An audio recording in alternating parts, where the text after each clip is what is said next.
Halo guys, balik lagi di podcast Yaping, tempatnya anak kampus buat sharing.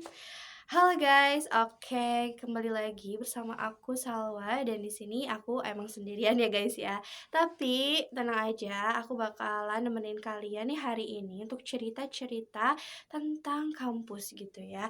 Nah, teman-teman, pernah nggak sih kayak kalian tuh ngerasa salah jurusan? Hmm.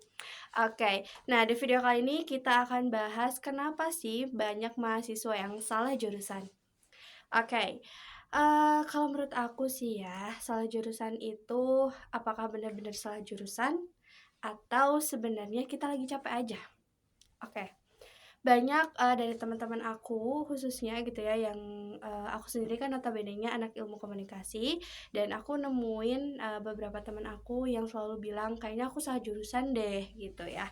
Dan pastinya teman yang lagi nonton saat ini juga sering ngerasa salah jurusan atau udah bener kok jurusannya gitu ya. Tapi sih menurut aku teman-teman yang sekarang lagi nontonin aku, ketika kalian lihat judul aku yang salah jurusan pasti ada sih di benak kalian kayak, "Aku kayaknya salah jurusan deh." Tapi tenang aja, di sini aku akan bahas, apakah kalian benar-benar ngerasa itu salah jurusan atau cuman lagi capek aja? Oke. Nah, teman-teman, di beberapa, bulan yang lalu, aku bertemu, beberapa teman aku gitu ya, teman dekat lah. Nah, tapi kita tuh nggak satu kampus gitu. Nah, kita cerita-cerita dan aku tahu, sekarang dia di jurusan apa gitu ya, dan, dia menceritakan masa kuliahnya gitu. Nah, terus, di satu titik di mana dia bilang ke aku kayak, "Kayaknya, nggak cocok deh aku di jurusan ini." Padahal di SMA aku udah bener-bener nyiapin gitu untuk jurusan ini, dan aku juga suka sama, pelajaran-pelajaran ini gitu kan.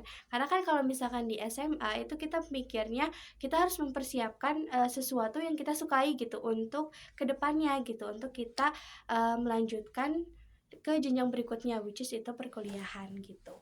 Nah, terus aku tanya, "Lah, terus kamu kenapa ngerasa salah jurusan?" Gitu kan. Terus dia jawabnya, "Nggak tahu sih, karena setiap aku bikin tugas ngerasa capek, ngerasa kayak, kenapa ya nggak beres-beres gitu, terus juga kenapa ya nilai aku tuh nggak stabil gitu, malah terus-terusan menurun," gitu. Terus aku tanya lagi dong ke dia, "Coba kamu, pikirin, apakah emang bener-bener kamu itu salah jurusan, kamu gak nyaman sama, perkuliahan kamu, atau sebenarnya kamu lagi fokus ke hal yang lain gitu?"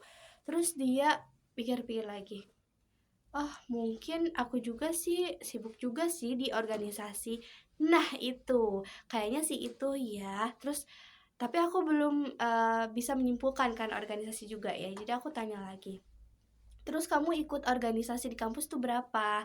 Gitu. Sebenarnya dia tuh ikutnya cuma satu, tapi dia suka ikut volunteer, terus dia juga suka ikut, kegiatan-kegiatan sosial gitu di luar, kampus gitu. Oke, aku tanya lagi ke dia gitu ya, "Kalau misalkan kamu, di organisasi kamu saat ini kamu sedang menjabat sebagai apa?" Gitu ya. Karena kan, kita tahu kalau misalkan di organisasi, tupoksi gitu ya atau kerjaan itu, eee, sesuai dengan jabatannya gitu kan. Kalau misalkan jabatannya lebih tinggi, ya apapun yang diurusinya juga lebih kompleks gitu kan. Dan kebetulan teman aku ini adalah seorang sekretaris gitu kan di organisasinya, dan menurut aku sekretaris ini masuk ke dalam tim inti, yang dimana tim inti ini benar-benar sibuk ya teman-teman gitu dimanapun, dan juga mengurusi hal-hal yang banyak apalagi sekretaris pastinya mengurusi persuratan, proposal, dan lain sebagainya gitu. Dan aku tanya, "Kenapa kamu nggak berhenti untuk mengikuti volunteer?" Gitu.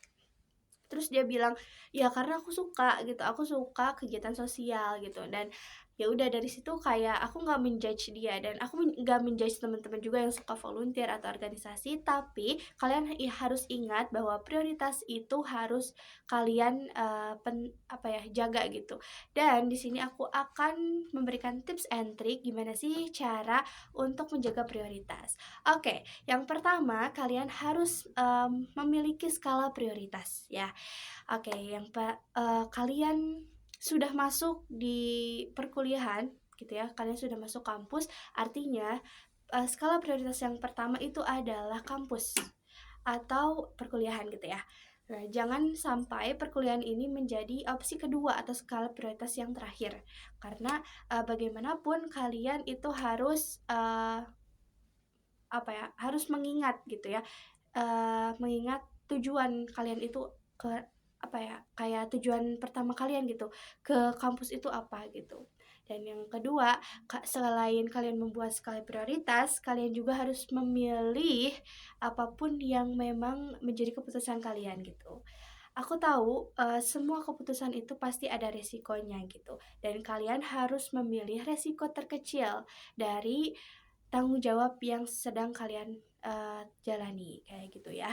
Nah, terus juga selain dari skala prioritas, terus juga pintar-pintar memilih, kalian juga harus memiliki lingkungan yang baik gitu. Pertemanan yang baik akan mendukung proses kalian untuk dunia perkuliahan. Dan teman yang bisa menjerumuskan kalian itu, kalian juga akan merasakan hal-hal yang bisa menghambat perkuliahan kalian juga. Nah, untuk pesan terakhir nih buat teman-teman semua dari aku, kalian harus tetap bisa menyeimbangkan waktu antara perkuliahan, organisasi, dan juga dari kalian gitu ya. Karena bagaimanapun sesuatu hal yang kalian mulai harus kalian akhiri dengan baik juga. Tanggung jawab yang kalian ambil harus diakhiri dengan hal baik juga. Mungkin sekian dari aku. Terima kasih karena sudah mendengarkan podcast kali ini. Sampai jumpa di episode berikutnya. See you next time.